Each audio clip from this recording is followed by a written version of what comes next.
sevgili Tufan. Ay İsmail Xətaiyə, sözümü dinlə. Bəlkə də bu mənim son gəlişimdir. Gəldim ki, dərdləşən biraz səninlə. Xalqa gün ağlamaq sənin işindir. Mən bir yol başladım yeni bir izlə. At üstə, əlimdə qələmlə kağız. Ölkələr fəth etdim qılıncla, sözlə. Bir dövlət yarattım uçsuz bucaqsız. Fatihlik bəxş edib bizlərə zaman. Sən də bu millətin öz fatihisən. Xalqın sevgisiyle ərzə səs salan siyasət fatihi.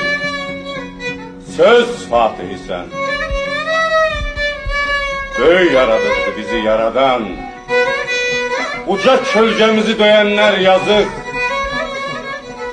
100 ildə 4 dəfə dövlət yaradan millətə hayfıyam deyənlər yazıq.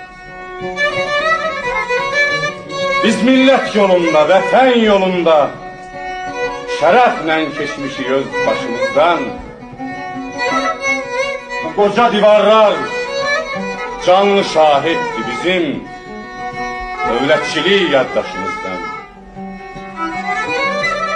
Düşmənlər vətənin qəsrinə dursa, dayağın el olsun, ümidin göylər. Düşmənin üstünə qılıncla yeri, ölkəni qələmlə idarə eylə.